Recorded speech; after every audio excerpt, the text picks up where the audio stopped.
Elle ne m'a rien laissé. Ni la maison que nous avions construite ensemble, ni les économies, ni même le service en porcelaine hérité de ma mère. Et le pire, ce n'était pas le testament. C'était que mes enfants le savaient déjà.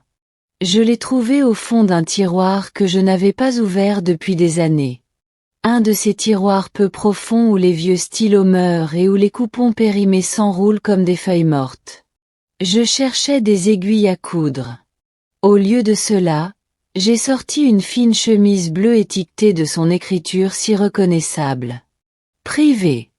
Il n'y avait rien de dramatique dans la façon dont je l'ai ouverte. Pas de main tremblante, pas d'intuition, juste le léger bruissement du papier vieilli, le cliquetis sourd d'un fermoir métallique, un testament notarié, signé et daté 7 ans avant sa mort.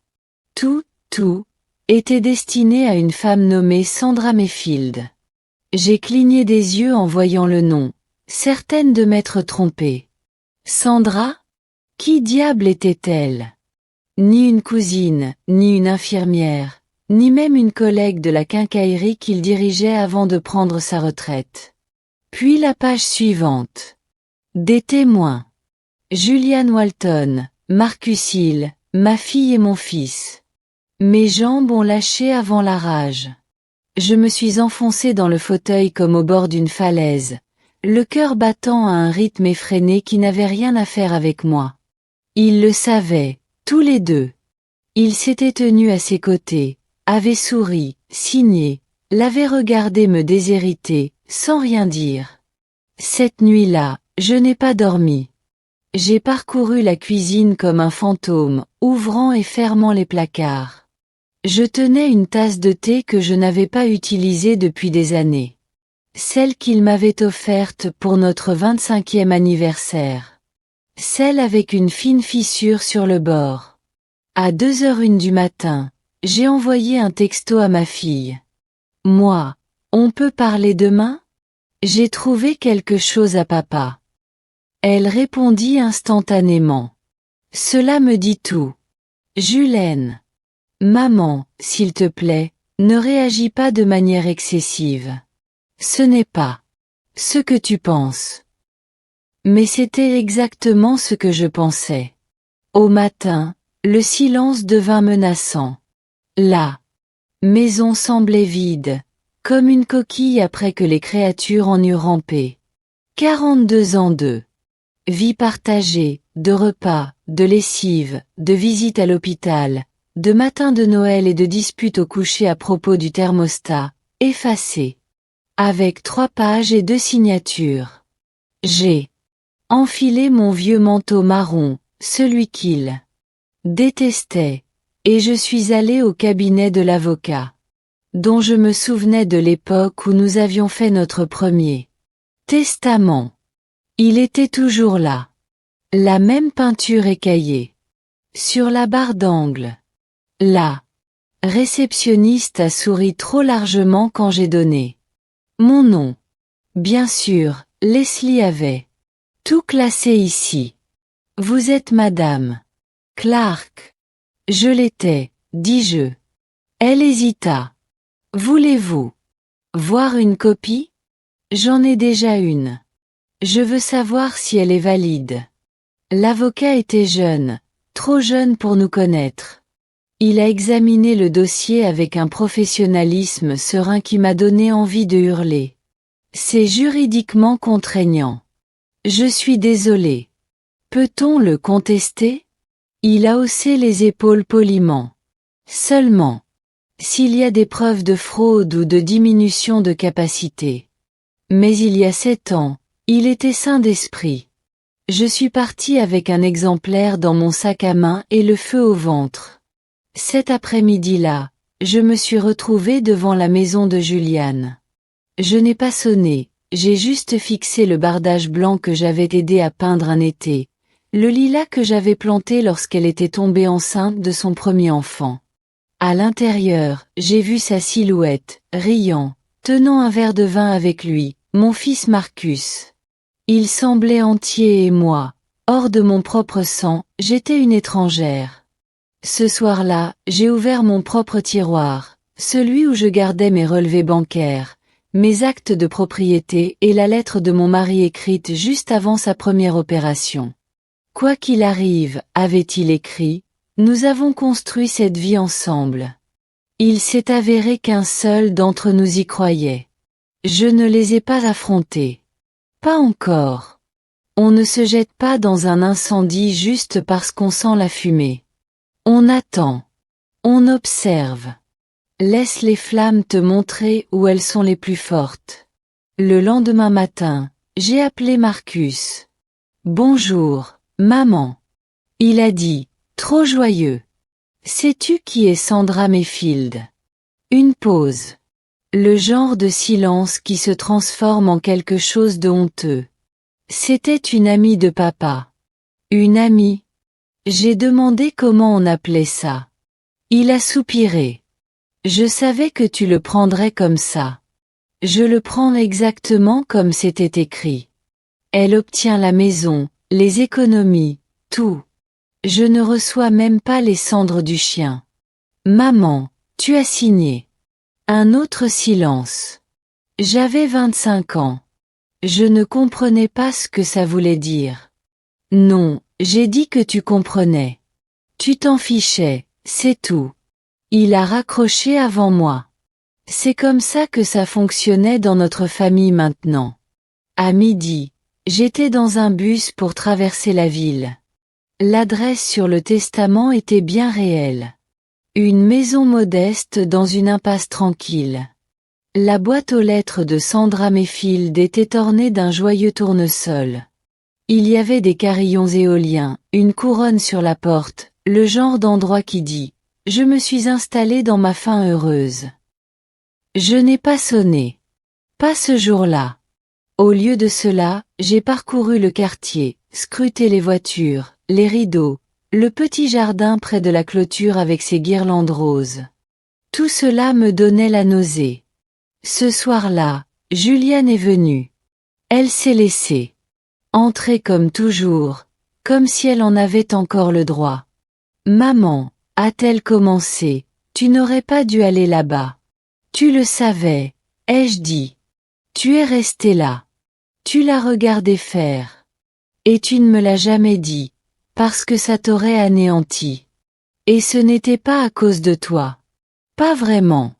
Non. J'ai ri d'un rire amer et sec. Il m'a laissé sans rien. Mais bien sûr, pas à cause de moi. Il a dit que tout irait bien, a-t-elle ajouté. Tu retombes toujours sur tes pieds. C'est drôle, c'est exactement ce que les femmes comme moi entendent quand des hommes comme lui décident qu'on n'est plus nécessaire. Tu es forte. Tu t'en sortiras. Comme si la force était un prix de consolation après avoir été rejetée. Nous nous sommes assis à table en silence. L'horloge a sonné fort comme un défi. Je l'ai regardée, la fille que j'ai élevée, nourrie, pleurée, pardonnée plus de fois que je ne pouvais compter. Et tout ce que j'ai vu, c'est l'inconnu qui a laissé faire ça. Sais-tu ce qu'il y a à mon nom? Ai-je demandé. Elle n'a rien dit.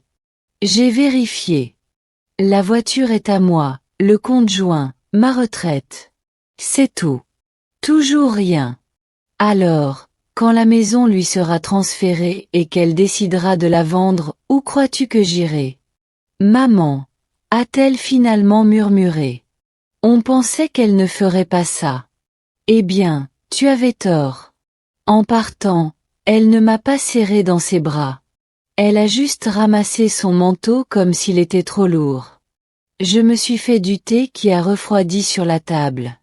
Puis j'ai appelé un avocat que je n'avais jamais consulté auparavant, un avocat qui ne connaissait ni mon mari, ni notre famille, ni comment nous étions avant.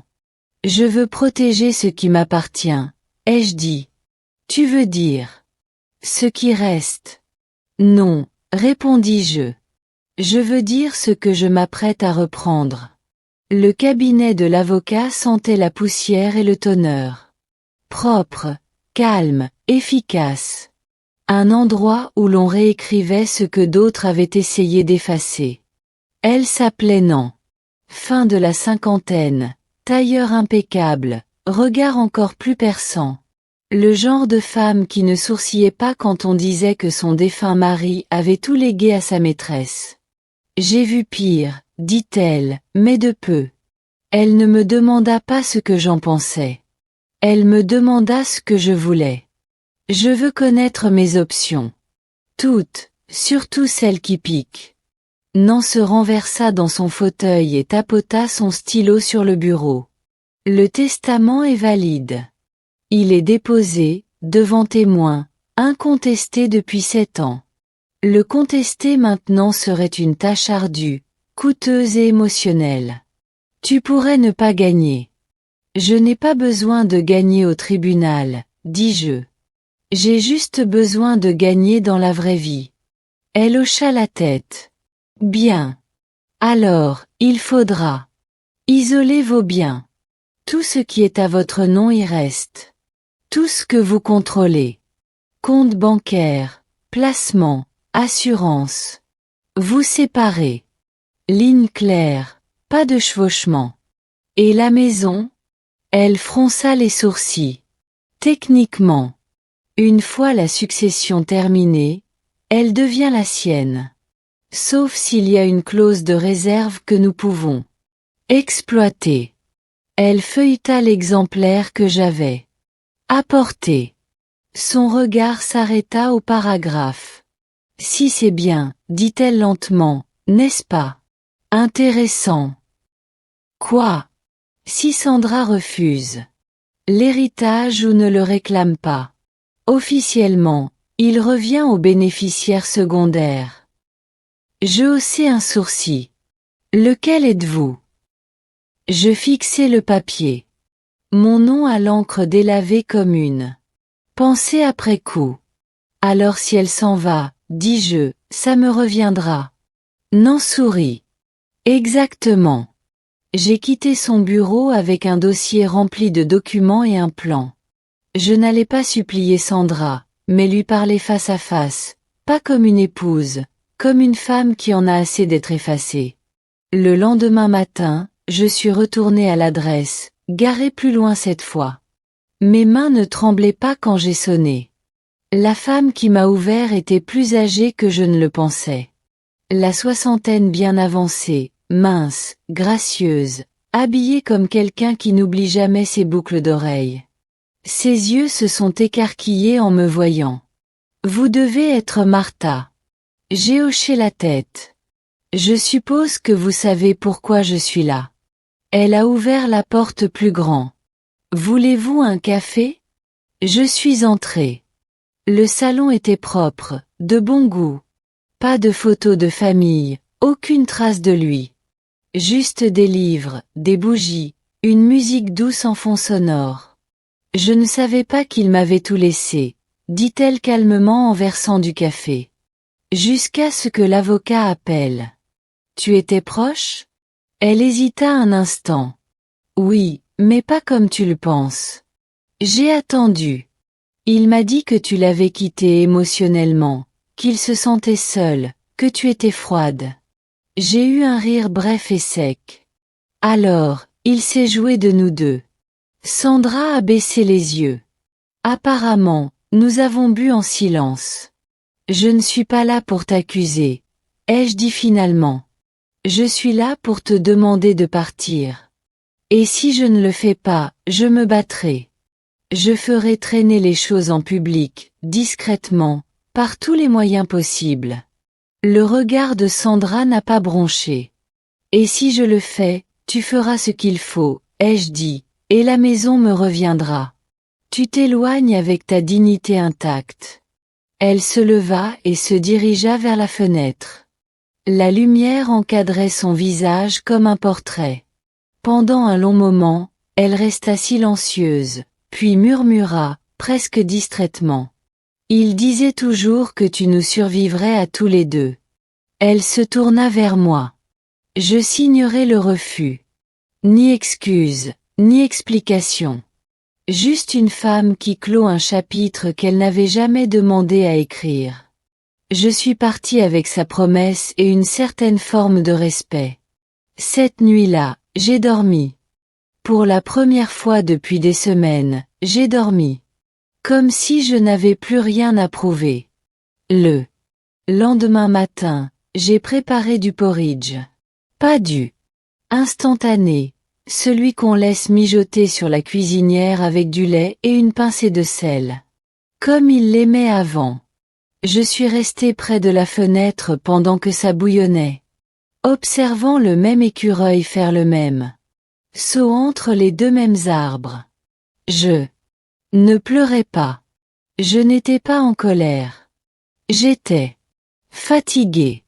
Mais sous cette fatigue se cachait quelque chose de plus intense. Après le petit déjeuner, j'ai appelé Juliane. Maman, répondit-elle. Prudemment. J'ai parlé un instant à Sandra et elle signe le refus. La maison me revient. Silence. Tu devrais être soulagée, ai-je ajouté. Ça veut dire que tu n'as plus besoin de feindre l'inquiétude. Ce n'est pas juste, marmonna-t-elle. Non, j'ai dit que c'était juste. Si tu m'avais dit la vérité, une seule fois au cours des 7 dernières années, tu l'aurais fait. Elle se sentait simplement seule, maman. Elle n'avait personne d'autre. Nous ne pensions pas qu'elle réclamerait quoi que ce soit. Et si elle l'avait fait, ai-je demandé. Où serais-je alors? Je l'ai entendue prendre une inspiration, prête à répondre, puis s'arrêter. Peu importe, ai-je dit. Je ne veux pas d'excuses. Je veux que vous et Marcus soyez là demain midi. Pourquoi? Tu le sauras. J'ai raccroché avant qu'elle ne puisse discuter. Puis je suis allée à la banque. Nadine m'avait donné une liste de choses à faire. Compte à geler, titre à transférer, mot de passe à changer. J'étais assise dans ce fauteuil en cuir rigide, à signer des formulaires, tandis qu'un jeune homme à lunettes m'expliquait tout d'une voix 2 fois trop enjouée. Madame Clark, êtes-vous sûre de vouloir transférer cette somme dans un trust? Oui. Et désignez votre petite fille comme unique bénéficiaire. Oui. Et vos enfants? Je les regardai droit dans les yeux. Qu'ils héritent de leur silence. En rentrant à la maison, j'ai sorti les vieux albums photos du placard de l'entrée. Des albums poussiéreux et lourds qui pesaient plus lourd en mémoire qu'en papier. Une par une, j'ai commencé à extraire les photos des pages.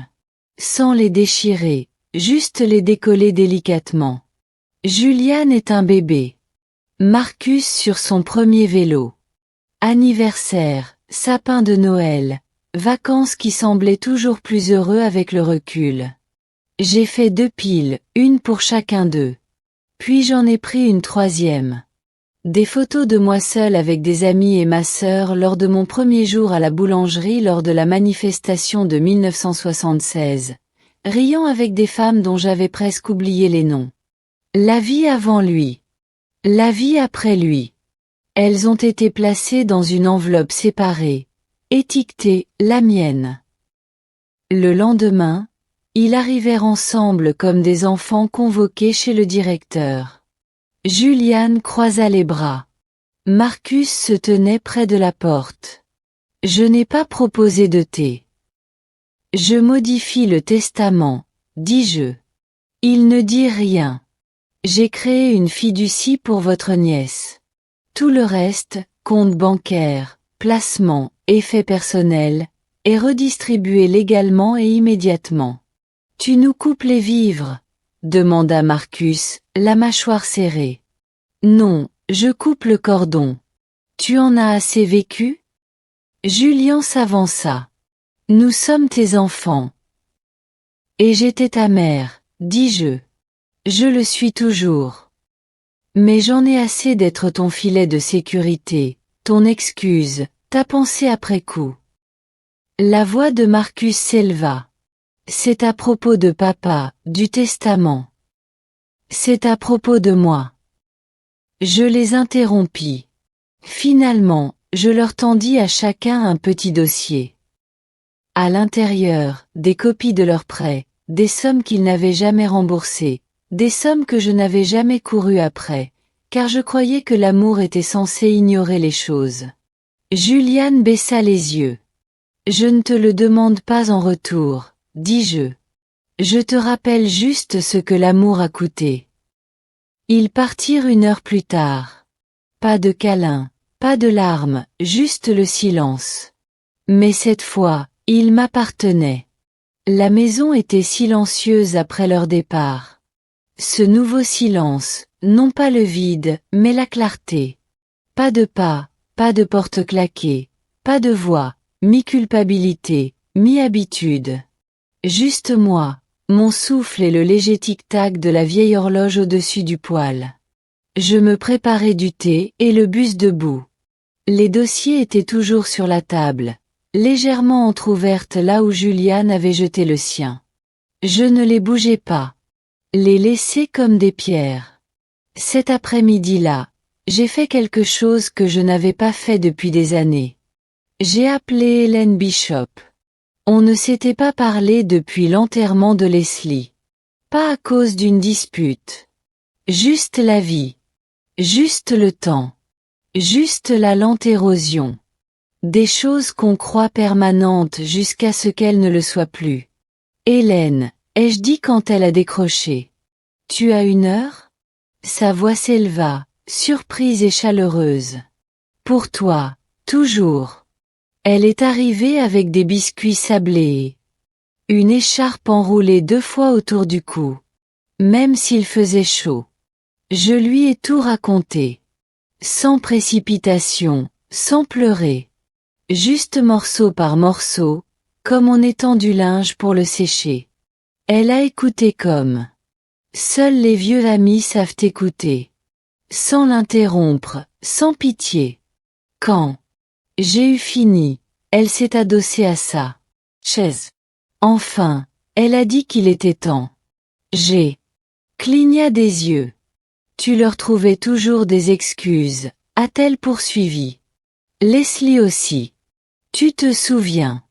Quand il a manqué ton dîner d'anniversaire. 3 ans de suite. Tu continuais à dire. Aux gens qu'il travaillait tard comme une secrétaire dans un film des années 50. J'ai souri, mince et cassant. Peut-être que je ne voulais tout simplement pas voir. Ou peut-être, a-t-elle dit, que tu ne pensais pas mériter mieux. Cela restait gravé dans la pièce comme une vérité que personne ne voulait dépoussiérer. Je suis fatiguée, ai-je admis. Hélène a hoché la tête. Mais tu n'as pas fini. Non, tu commences enfin. En partant, elle m'a serré fort dans ses bras et m'a murmuré. Si jamais tu as envie de tout brûler, j'ai des allumettes. Ce soir-là, j'ai écrit une lettre à Sandra. Non pas pour la remercier, ni pour lui avouer quelque chose, juste pour la saluer. Chère Sandra, le même homme nous a menti. J'ai eu le mariage. Tu as eu le testament. Je suppose qu'aucune de nous ne l'a vraiment eu. Ce n'est pas ta faute. Ni la mienne. Merci d'être partie. C'est plus que ce qu'il a jamais fait. Martha, je ne l'ai pas envoyée. Je n'ai même pas fermé l'enveloppe, mais elle est restée sur mon bureau comme un poids. Le lendemain matin, j'ai appelé Nan. Je veux mettre à jour le testament aujourd'hui. J'ai dit d'ajouter quelques imprévus, comme si l'un de mes enfants contestait la fiducie. J'ai dit qu'il perdrait tout le reste. Elle est restée silencieuse un instant. Alors tu as réfléchi. Non, j'ai dit. Je me souvenais de qui j'étais avant d'être la police d'assurance de tout le monde. L'après-midi, les papiers étaient signés, tamponnés, classés, terminés. Ce soir-là, je me suis assise sur le porche, vêtue de mon plus vieux pull, les pieds repliés sous moi. Comme je le faisais avant que tout ne se complique. J'ai regardé la lumière changer dans le jardin, les ombres se déplacer quand personne ne regardait. Je n'étais pas triste. Je n'étais pas en colère. J'étais toujours là. Et j'ai réalisé que c'était plus que suffisant. Ils ont arrêté d'appeler après ça. Plus de messages, plus de SMS avec des questions forcées. Sur ma santé, plus de rappels d'anniversaire. Transférés à la hâte depuis l'agenda de quelqu'un d'autre. Juste le silence. Mais le silence, j'apprenais à le connaître. Et celui-ci ne ressemblait pas à de l'abandon. C'était comme si l'air s'éclaircissait enfin après une longue et aigre tempête. Mercredi, je suis allée en ville faire les courses. À la caisse, la caissière. Jeune, gentille, un peu trop bavarde. A souri et m'a demandé « Vous avez de la compagnie ce soir ?» Non, ai-je répondu. Juste moi. Elle a incliné la tête. C'est toujours bien. J'ai acquiescé. Si. Sur le chemin du retour, je suis passé devant l'ancien centre communautaire. Les vitrines étaient couvertes de prospectus. Cours de yoga, aquarelle, groupe de soutien aux personnes endeuillées. Un événement a attiré mon attention. Le cercle d'écriture des femmes tous les jeudis à 18 heures. Aucune expérience requise. Je suis restée là plus longtemps que prévu. Puis j'ai arraché la languette du bas avec le numéro de téléphone et je l'ai glissé dans la poche de mon manteau. Ce soir-là, j'ai retrouvé le carnet que Leslie m'avait offert pour écrire des recettes. Je n'avais rempli que 2 pages. Ces 2 pages étaient pour des ragoûts que je n'aimais pas. Je les ai arrachés. Le papier a fait un bruit net en se défaisant. Puis j'ai ouvert la première page blanche et j'ai écrit en haut des choses que je n'avais jamais dites. Je n'ai pas beaucoup écrit ce soir-là, juste quelques lignes. J'avais 39 ans quand j'ai arrêté de dormir à gauche du lit parce qu'il aimait le côté droit. J'avais 47 ans quand j'ai commencé à ajouter du persil à tout parce qu'il disait que ça donnait un aspect plus vivant au repas. J'avais 61 ans quand j'ai réalisé qu'il ne m'avait jamais demandé si j'aimais le persil. Le lendemain matin, je me suis réveillée sous la pluie et avec une étrange énergie. J'ai balayé la maison, astiqué les boiseries, et j'ai finalement réparé moi-même la charnière desserrée de la porte de derrière au lieu d'attendre que Marcus s'en charge. À midi, j'ai préparé un déjeuner pour une personne et je l'ai mangé sans la télévision. Je ne réalisais pas depuis combien de temps je n'avais pas mangé en silence. Pas le genre qui attend, mais le genre qui est, tout simplement. À 16 heures, on a sonné. Je n'attendais personne. Par la fenêtre, je l'ai vue. Rebecca, ma petite fille. Elle avait les cheveux mouillés et elle tenait un petit sac. J'ai ouvert la porte. Grand-mère, a-t-elle dit, je peux rester quelques jours. Je n'ai pas demandé pourquoi. Je me suis juste écartée. Et je l'ai laissée entrer. Elle a enlevé ses baskets et est entrée dans la cuisine. Comme si elle le faisait tous les jours depuis des années. Elle a sorti 2 tasses du placard. Comme ça. Je l'ai observée en silence. Je ne savais pas où aller, a-t-elle dit. Au bout d'un moment. Maman est furieuse contre moi. Elle dit que je prends parti. C'est toi? Demandai-je. Elle leva les yeux, des yeux tellement semblables à ceux de sa mère, mais avec quelque chose de plus doux en dessous. Je ne fais plus semblant. Nous avons bu du thé, sans trop parler. L'horloge tournait. La pluie claquait doucement contre la fenêtre. Quand elle est enfin allée se coucher, je suis restée assise à table un peu plus longtemps. Puis j'ai ajouté une ligne à mon carnet. J'ai 74 ans et je commence tout juste à apprendre le son de ma propre voix. Rebecca est restée 4 nuits. Elle n'a pas beaucoup parlé les 2 premières. Elle a juste aidé à la maison comme si c'était une seconde nature. Elle a fait la vaisselle sans rien demander, plié le linge que j'avais laissé trop longtemps dans le sèche-linge, arrosé les plantes que j'oubliais toujours. Elle n'a rien demandé, pas même d'explication. Le 3e soir, nous étions assis dans le salon, lumières éteintes, seule la lueur du lampadaire dehors éclairait le tapis. Tu te souviens quand tu m'as appris à coudre ce stupide coussin grenouille? Demanda-t-elle. Soudainement. J'ai souri. Ce n'était pas stupide. Juste de travers. Tu as dit que les points de travers tenaient si les fils étaient solides. Je l'ai bien dit. Elle regarda ses mains, les tournant lentement. Je pensais que cela s'appliquait aussi aux gens. Que même si quelque chose n'allait pas, ça pouvait fonctionner, rester une famille. C'est possible, dis-je, mais pas si une seule personne coud. Elle n'a pas répondu. Tout de suite, puis doucement. Il me traite d'ingrate. Il le ferait, dis-je. La gratitude envers eux signifie le silence. Elle a hoché la tête. Ils ont dit que tu m'avais manipulé, que tu les punissais. Ça m'a fait rire. Sèche, fatiguée, mais vraiment survivante, apparemment. Rebecca se mordit la lèvre. Je crois qu'ils ont peur. Pas pour l'argent, mais pour ce que ça signifie que tu aies finalement dit non. Je ne punis personne, dis-je. J'ai juste fini de jouer un rôle pour lequel je n'ai pas auditionné. Elle s'adossa au canapé, ramenant ses jambes sous elle. Je ne veux pas devenir comme eux. Tu ne le feras pas, dis-je. Tu es venu ici, n'est-ce pas? Plus tard dans la nuit, alors qu'elle dormait, je me suis assise dans la cuisine avec le même carnet. Je l'ai ouvert à une nouvelle page. Parfois, l'amour n'est pas bruyant. C'est le léger cliquetis de la bouilloire à minuit. La cuillère supplémentaire posée sur la table. La lumière de la véranda laissée allumée au cas où.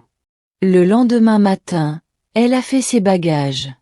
Je devrais y aller, dit-elle. Je ne peux pas me cacher éternellement. Tu ne te caches pas, lui ai-je dit. Tu te souviens de qui tu es. Elle m'a serré fort dans ses bras plus longtemps que d'habitude. Je peux revenir le week-end prochain? A-t-elle demandé. Ma chérie, ai-je dit en repoussant une mèche de cheveux derrière son oreille. Cette maison sera toujours ouverte à ceux qui ne mentent pas lorsqu'ils disent qu'ils m'aiment. Quand elle est partie, je n'ai pas pleuré. Je me suis préparé une deuxième tasse de café, et je suis resté près de la fenêtre. J'avais pensé toutes ces années que dire oui à tout faisait de moi une bonne mère. En fait, ça m'a juste rendu invisible. Mais maintenant, ils me voyaient et ne savaient pas quoi faire. Ils ont convoqué une réunion. C'est comme ça que Juliane l'a appelé dans son petit message. Nous aimerions parler de tout, Marcus et moi. Dimanche à 15 heures, comme si nous étions partenaires, comme si c'était un bilan trimestriel. Je n'ai pas répondu tout de suite. Je l'ai laissé là, sans le lire, non par méchanceté, mais parce que j'en avais assez de répondre à leurs conditions. J'ai attendu dimanche matin. Puis j'ai répondu, très bien, chez moi, pas chez toi. À 14h56, ils sont arrivés ensemble.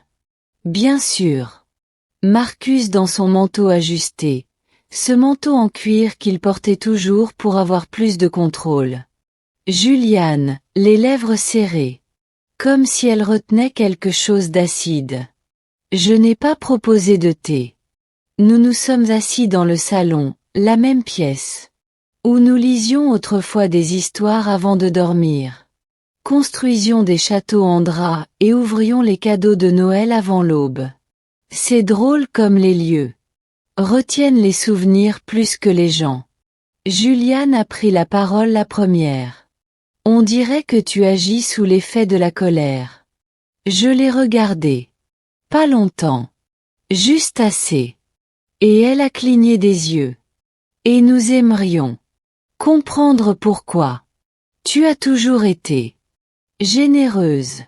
Je n'ai jamais été généreuse. Je l'ai interrompue. J'avais peur. Il y a une différence. Marcus se pencha en avant, les coudes sur les genoux. Maman, on ne t'a jamais demandé de nous couper. Non, j'ai dit que tu m'avais juste laissé disparaître petit à petit, comme du vieux papier peint. Juliane expira bruyamment.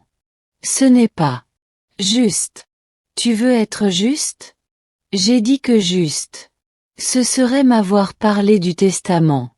Juste, ce serait ne pas être resté à côté d'eux. Ton père pendant qu'il m'effaçait à l'encre. Tu le savais, Juliane. Tu as regardé. Son visage s'est crispé, mais elle ne l'a pas nié. J'essayais de te protéger. Marmonna-t-elle. Non, dis-je calmement. Tu essayais de protéger l'illusion. Marcus parla enfin. On pensait, écoute, on supposait que Sandra ne prendrait rien. On supposait. Tu avais tort. Dis-je.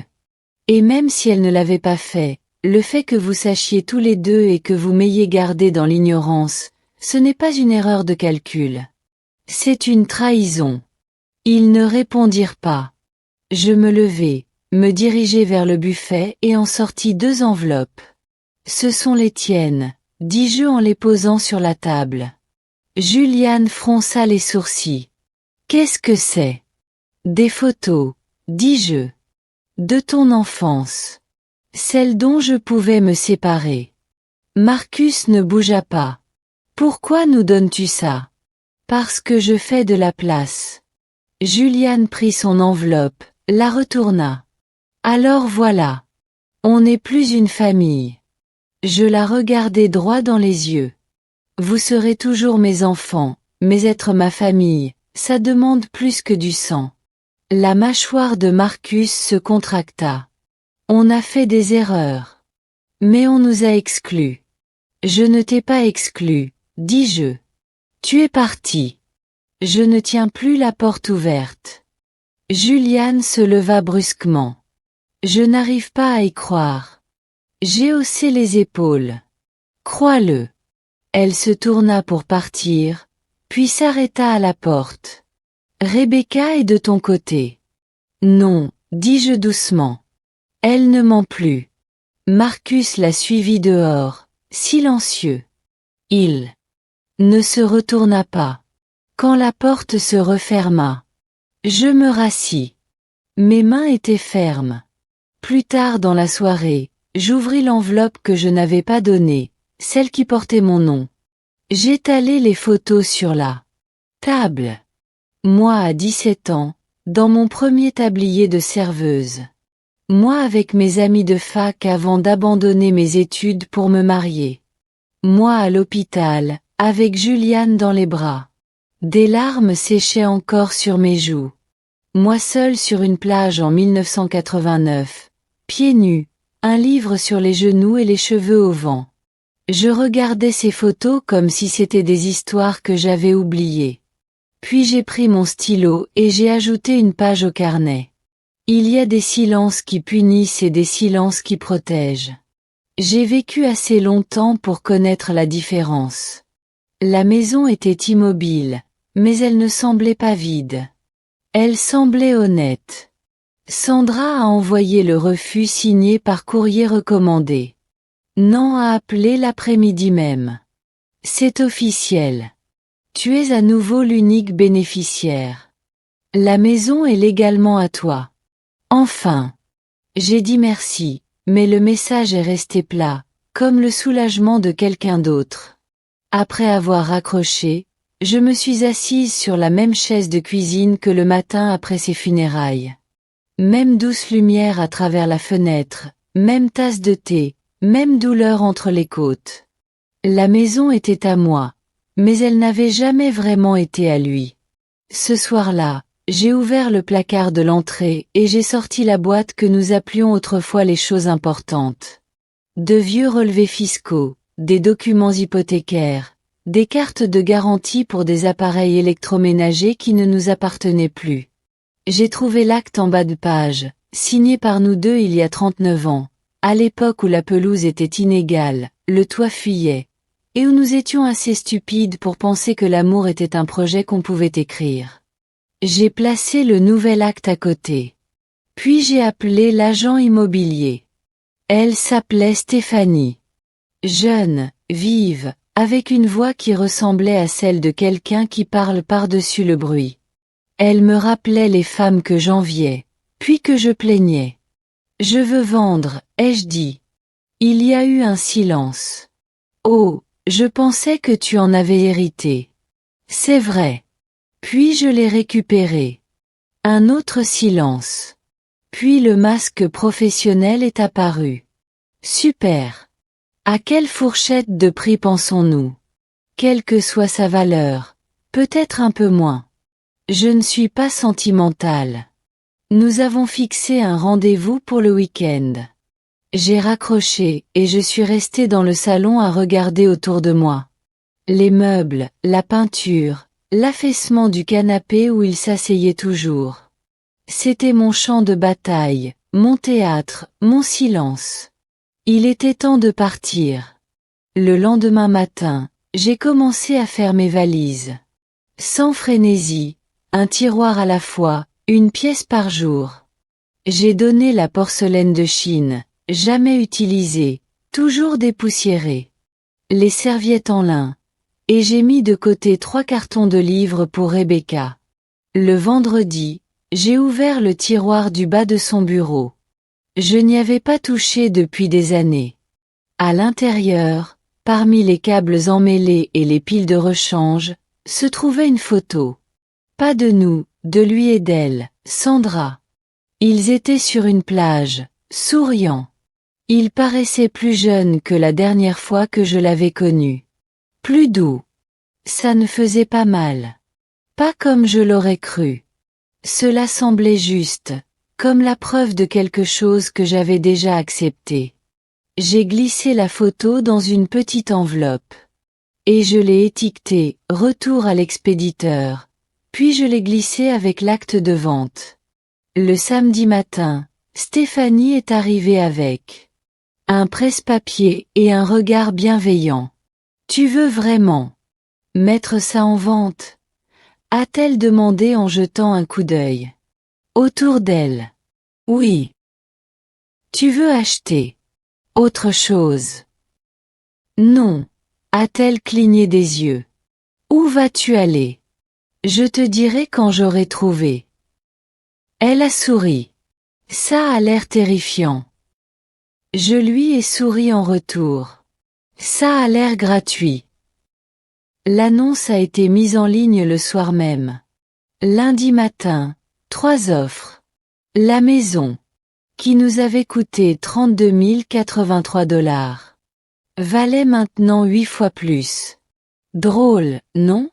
Toute cette histoire, toutes ces années. Et tout se résume à la superficie et au district scolaire. Je n'ai pas contre-attaqué. J'ai accepté la deuxième offre. Propre, sans imprévu. Un jeune couple attendant des jumeaux. Ça me semblait juste. 2 personnes au début d'une histoire dont je n'avais plus besoin. Une fois les papiers signés, j'ai traversé la maison une dernière fois, j'ai touché les rebords de fenêtres, le coin ébréché du miroir du couloir, l'endroit où Rebecca avait dessiné sur le mur, et je n'ai jamais pris la peine de repeindre. Puis j'ai verrouillé la porte, glissé les clés dans une enveloppe blanche impeccable et les remis au coursier. Pas de larmes, pas de cérémonie, juste le rythme régulier d'une femme qui s'éloigne d'une version d'elle-même qui ne lui convenait plus. Et dehors, pour la première fois depuis des années, l'air sentait comme avant. Clair, possible, le mien. J'ai emménagé dans un petit appartement au dernier étage d'un vieil immeuble à la sortie de la ville. Une chambre, pas d'escalier, pas de jardin à ratisser. Les fenêtres étaient grandes et laissaient passer les courants d'air, les sols inégaux. Mais la lumière, mon Dieu, la lumière, elle entrait chaque matin sur la table de la cuisine, se répandant sur Le plan de travail ébréché et sur le sol silencieux. Même le silence semblait lui tenir compagnie. Je n'avais presque rien emporté. Une bouilloire, 3 livres, une chaise, la broche de ma mère et l'enveloppe de photos qui marquait la mienne. Stéphanie avait proposé de m'aider à trouver quelque chose de plus grand. On pourrait se permettre quelque chose de plus spacieux, m'a-t-elle dit. Un jardin, peut-être. J'ai eu assez de choses à faire, lui ai-je dit. Elle a souri, mais je ne pense pas qu'elle ait compris. La première nuit, je me suis assise sur la chaise près de la fenêtre, les jambes repliées et une couverture sur les genoux. Le bâtiment craquait quand le vent tournait. Le radiateur sifflait. Pas de voix, pas de demande, pas de pas au-dessus de moi ni de porte qui claquait en bas. J'ai dormi la fenêtre entr'ouverte. Et pour une fois, je n'ai pas rêvé de ce que j'avais perdu. 2 jours plus tard, une lettre est arrivée. Manuscrite, timbrée à 3 villes d'ici. Elle était de Sandra. Martha, je voulais garder le silence entre nous. Mais il y a une chose que je voulais te dire, et je ne voulais pas t'appeler. Je ne voulais pas être une voix de plus contre laquelle tu devrais te battre. Il m'a dit que tu étais froide, autoritaire, méchante. Je l'ai cru. C'est de ma faute. Mais après t'avoir rencontré, j'ai vu la vérité. Et je suis désolée de ne pas avoir demandé plus tôt, de ne pas avoir douté plus tôt. J'espère que tu es en paix. J'espère que tu trouveras quelque chose de nouveau. Tu méritais mieux. Nous le méritions toutes les deux. Sandra. J'ai plié la lettre et l'ai glissée au dos du carnet, derrière les pages remplies de mes vérités. Cette même semaine, je suis allée au cercle d'écriture des femmes. 6 femmes, une table pliante, une cafetière de café épouvantable. Nous nous sommes assises sur des chaises en plastique et avons lu à tour de rôle des lignes que nous avions peur de dire à voix haute. Quand mon tour est venu, j'ai ouvert une page que je n'avais partagée avec personne. Il a construit la maison. Je l'ai remplie. Il a ramené le chèque de paie. J'ai ramené les pièces manquantes. Il a souri sur des photos. Je me suis tenue à côté de lui, tenant les coins de la photo. Je ne suis plus en colère. Je veux juste que l'appareil photo soit enfin face à moi. Il y a eu un silence lorsque j'ai terminé. Ni de la gêne, ni de la pitié, juste de la reconnaissance. Après la réunion, une des femmes, une enseignante à la retraite nommée Lorna, m'a touché le bras. Cette ligne, a-t-elle dit en tenant les coins de la photo. C'est exactement ce que je ressens. J'ai hoché la tête. Alors j'ai peut-être bien compris. En rentrant, il y avait un message de Rebecca. L'appartement est charmant. Grand-mère, envoie-moi l'adresse. Je veux venir le week-end prochain. J'ai répondu tout de suite. Je vais mettre la bouilloire en marche. Ce soir-là, je me suis assise à nouveau près de la fenêtre.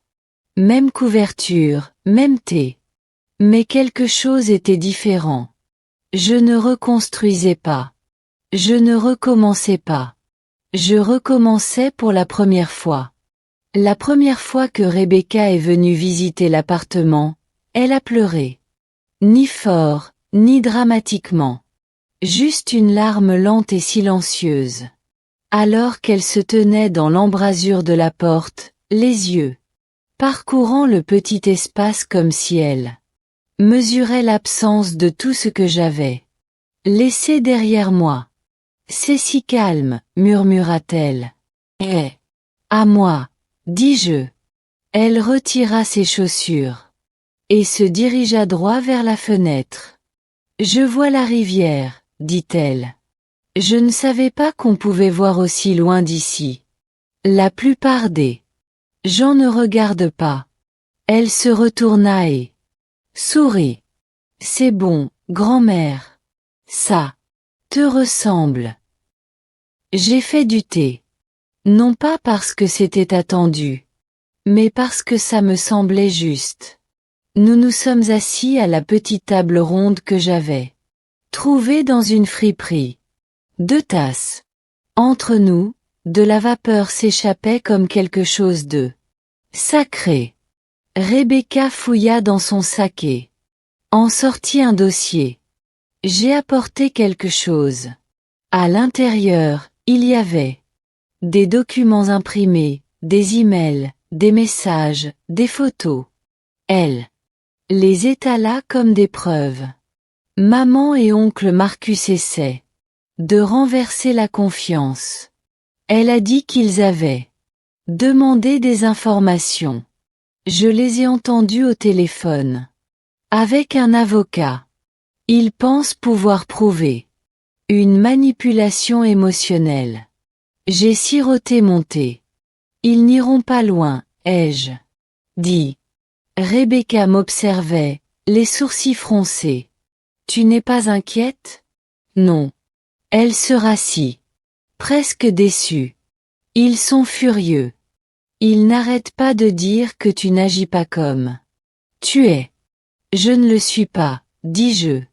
Elle leva brusquement les yeux. J'agis comme quelqu'un qui a finalement compris qu'on ne l'a jamais vraiment vu. Rebecca se pencha, la voix basse. Tu veux que je dise quelque chose? Que je publie quelque chose? Je peux. Non, dis-je, ne me défends pas. Laisse-les faire le silence qu'ils ont imposé. Nous sommes restés silencieux un long moment après cela. Puis elle a demandé, la maison te manque-t-elle? J'y ai réfléchi. Non, dis-je. Ce que je croyais qu'elle était me manque, mais pas ce qu'elle est devenue. Elle hocha lentement la tête. Je ne savais pas qu'il avait modifié le testament. Je te le jure. Je te crois. Je te l'aurais dit. Je sais. Elle tendit la main par-dessus la table, ses doigts effleurant les miens. Je déteste qu'ils essaient de me faire choisir. Ils ont déjà choisi, dis-je. Ils ne s'attendaient simplement pas à ce que je choisisse en retour. Après son départ, je me suis assise près de la fenêtre et j'ai ouvert mon carnet. Les pages se remplissaient. Ce n'étaient plus des listes de doléances, mais des observations, des fragments, de petites vérités crues. La première fois que j'ai construit une maison, c'était pour quelqu'un d'autre. Cette fois, je plie les serviettes comme je veux. Je laisse la vaisselle dans l'évier si je suis fatiguée. Je ne m'excuse pas auprès des meubles quand je les heurte. Personne ne regarde. Et pourtant, je me tiens droite. Ce soir-là, Nan a appelé. Il y a du mouvement. Elle a dit. Ils ont contacté un avocat. Ils fouillent partout pour demander des documents. Laissez-les, ai-je dit. Vous êtes sûr? Oui, laissez-les venir. Qu'ils se présentent devant un juge et expliquent pourquoi ils pensent qu'on leur doit quelque chose qu'ils n'ont jamais mérité. Elle a marqué une pause. J'en ai vu beaucoup. Généralement, les mères s'effondrent. Je ne suis pas la plupart des mères. Non, elle a dit que vous ne l'étiez pas.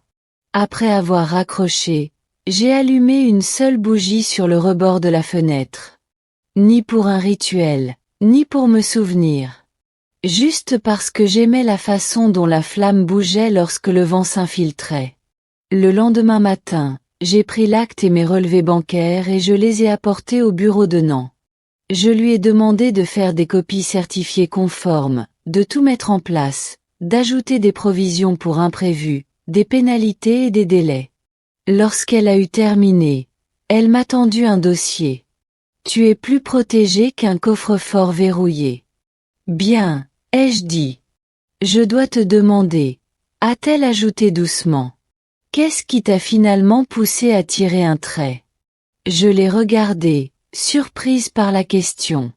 Puis j'ai répondu sans réfléchir. J'ai réalisé que les gens que j'aimais n'avaient pas peur de me faire du mal. Et d'un seul coup, le silence est tombé dans la pièce. Pas un silence triste, un silence entendu. Cet après-midi-là, je suis passé à la librairie de la 5e rue et j'ai acheté un exemplaire d'occasion de l'année de la pensée magique. J'ai lu les 3 premières pages debout près de la porte, puis je l'ai acheté sans hésiter. Sur le chemin du retour, je suis passé devant une boulangerie. Il y avait une pancarte dans la vitrine. On recherchait du personnel à temps partiel le matin. Je suis entré. Vous recrutez ? J'ai demandé à la fille au comptoir.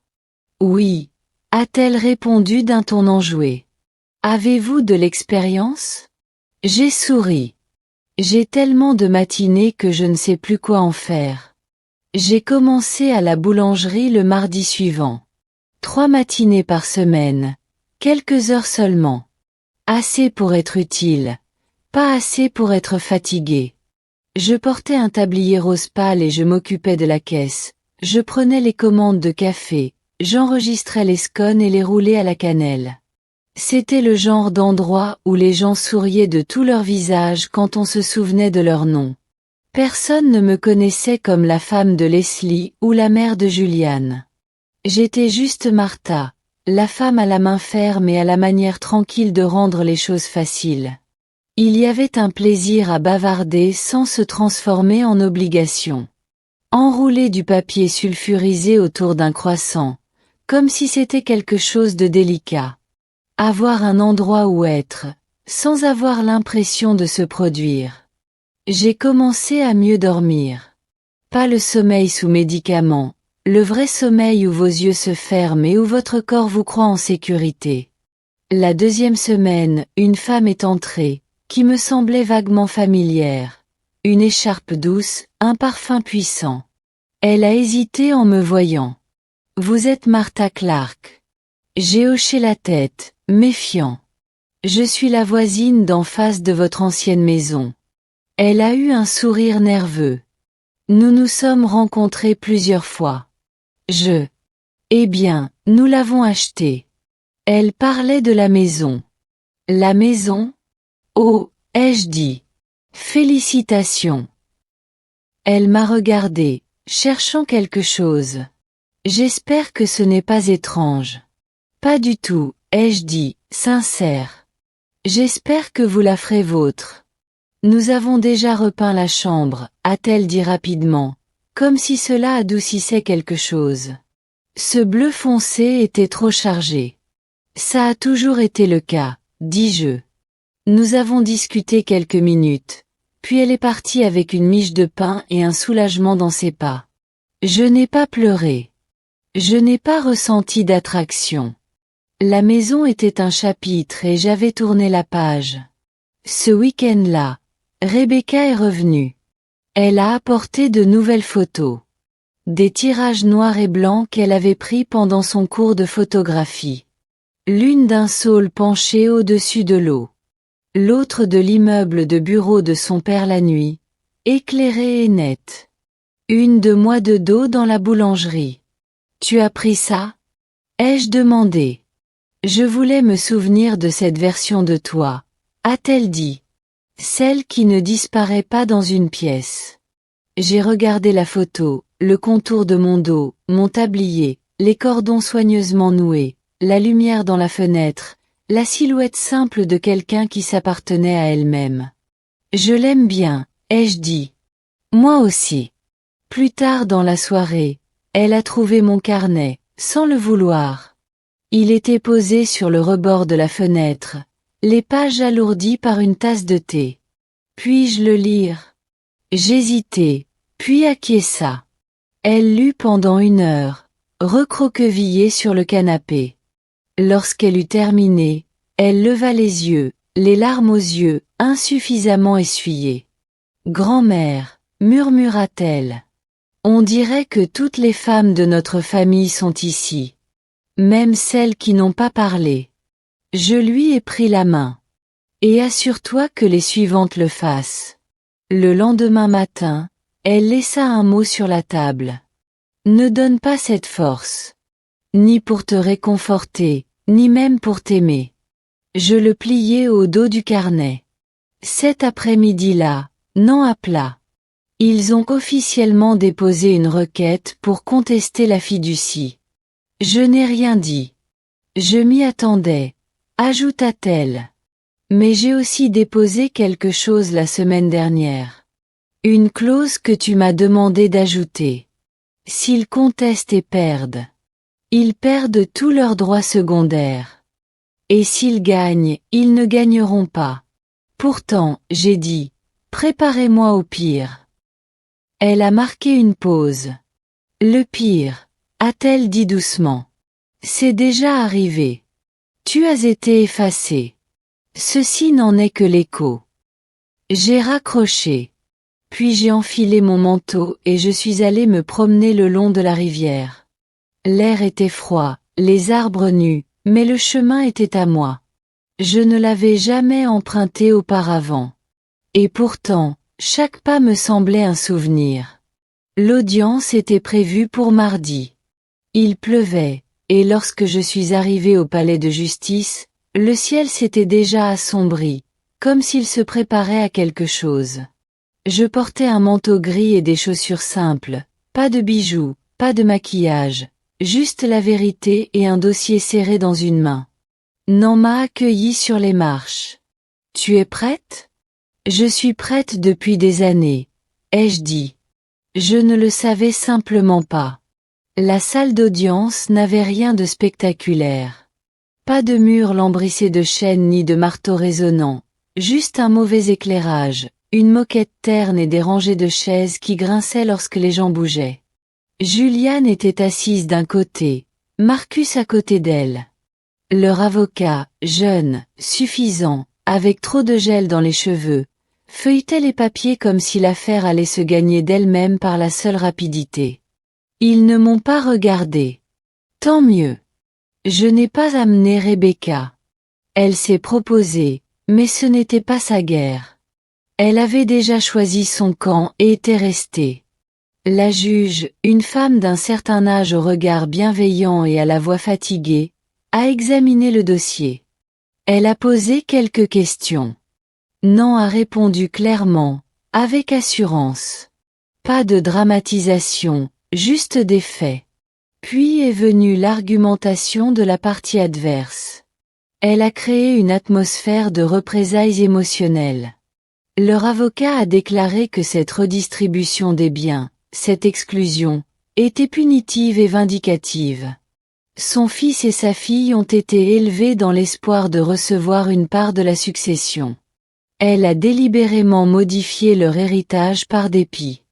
La juge s'est tournée vers moi. Madame Clark, a-t-elle dit, avez-vous quelque chose à ajouter? Je me suis levée. Personne ne m'a promis une maison, ai-je dit. Personne ne m'a garanti la loyauté. J'ai gagné cette confiance au prix de décennies d'attention, de sacrifices et de silence. Je n'ai rien demandé à mes enfants. Je leur ai demandé de ne pas me mentir, et ils l'ont fait. La pièce était silencieuse. J'ai modifié la fiducie parce que je devais protéger le peu de moi-même qu'ils ne tenaient pas déjà pour acquis. Je ne leur dois pas le réconfort de faire comme si de rien n'était. La juge a de nouveau examiné les papiers, puis a dit doucement, c'est clair. 15 minutes plus tard, c'était terminé. Requête rejetée. Fiducie maintenue.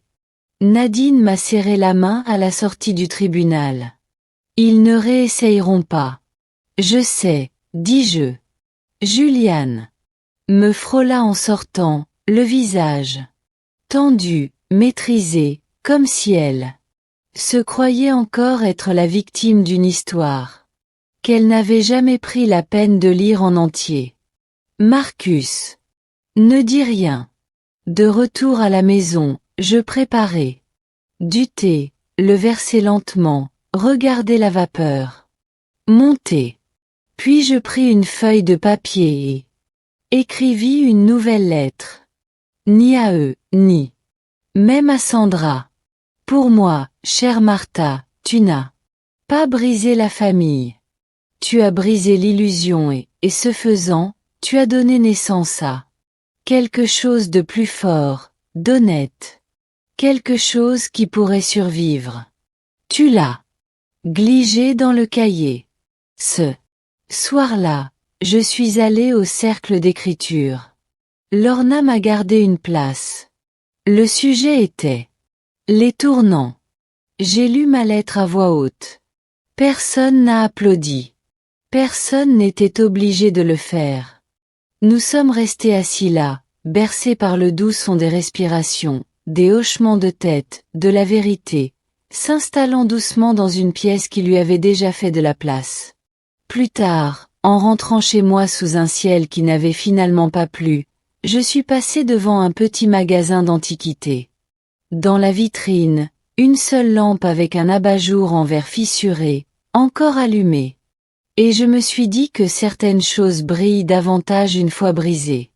Je n'ai pas parlé à Juliane ni à Marcus après l'audience, non pas parce que je les punissais, mais parce qu'il n'y avait finalement plus rien à dire.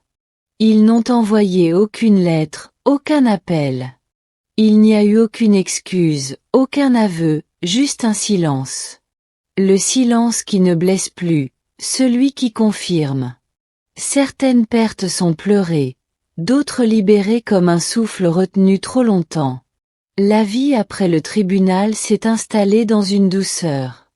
Je travaillais toujours à la boulangerie, je préparais toujours du thé au calme, j'écrivais toujours dans mon carnet. Quoique moins maintenant, non pas parce que j'étais à court de choses à dire, mais parce que j'apprenais à les dire avec ma façon de vivre. Je me levais tôt et marchais le long du sentier de la rivière. Ce même tronçon de trottoir qui était devenu mon lien avec le présent. De vieilles femmes me croisaient parfois, hochant la tête comme si nous appartenions à un club secret. Celles qui restaient, qui supportaient, qui disaient finalement non. Rebecca venait souvent. Elle m'aidait à réaménager l'appartement, apportait de nouveaux tirages pour les murs. Des clichés en noir et blanc de choses que l'on raterait si l'on n'y prêtait pas attention. Une cuillère tordue dans un égouttoir. L'ombre d'une fille sur le béton. La pluie qui glissait sur une vitre. Un après-midi, elle m'a demandé si je voulais l'aider pour un projet scolaire. Un essai photo intitulé À quoi ressemble la force. Veux-tu que je fasse ton portrait? Demanda-t-elle.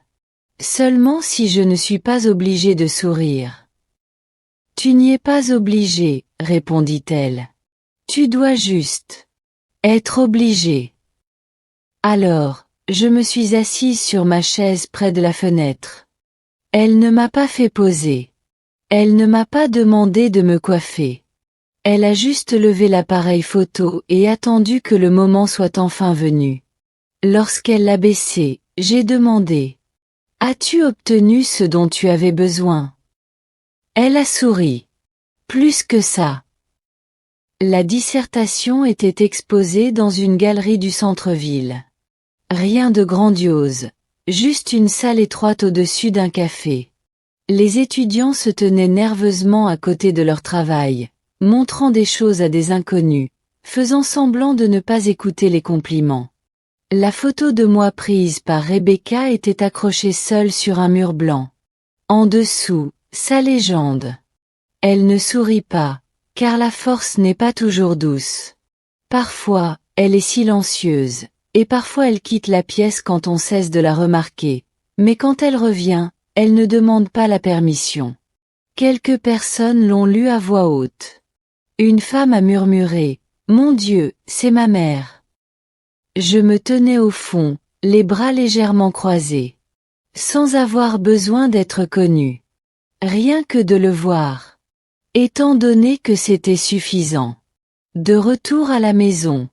Rebecca nous servit un verre de vin à tous les deux. Pas de thé cette fois. À tourner la page, dit-elle en levant son verre. À ne pas revenir en arrière, répondis-je. Plus tard, seul, je ralluma la bougie.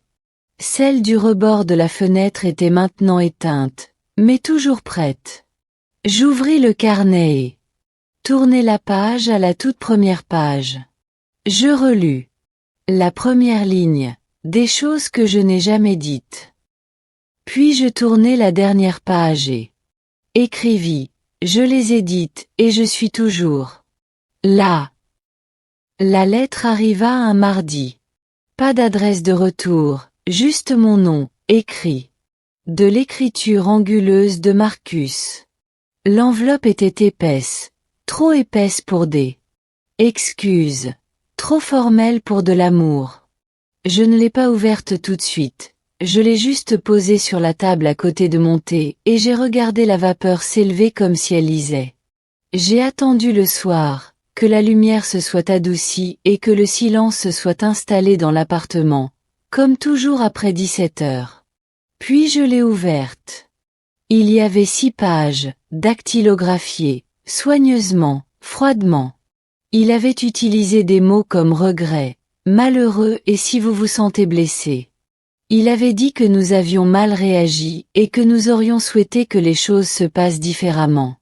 Nulle part il n'avait dit « Je suis désolé ». Pas une seule fois il n'avait écrit « Je savais que c'était mal ».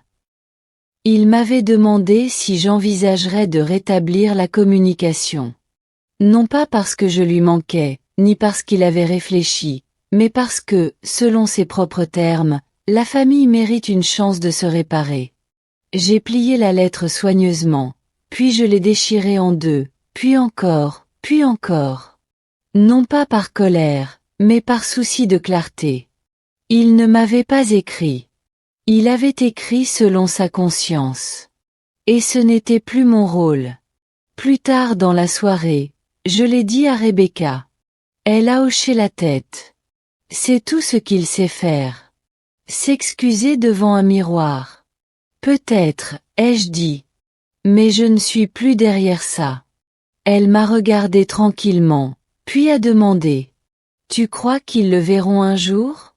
Non, ai-je dit. Et j'ai fait la paix avec ça. Le lendemain matin, j'ai fait un gâteau. Un vrai. Une recette maison. 3 couches, de la crème au citron entre elles, un glaçage épais. Je n'ai pas pris la peine de le lisser parfaitement. Le genre de gâteau qu'on fait quand on n'essaie pas d'impressionner qui que ce soit, juste soi-même.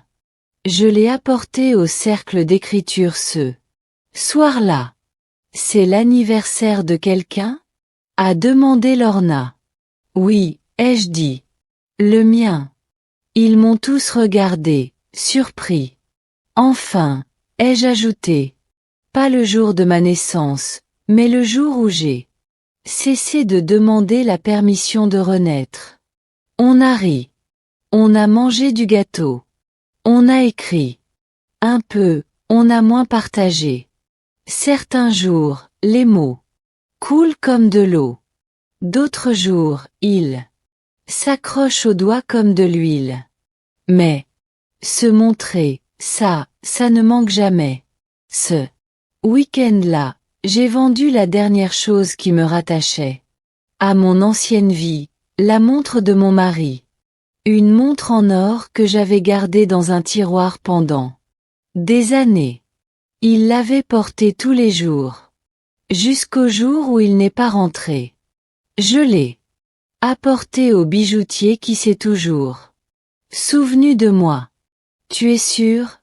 A-t-il demandé. Je le suis. Il l'a estimé, m'a tendu de l'argent et a dit, la plupart des femmes gardent ça. J'en ai gardé assez, ai-je dit.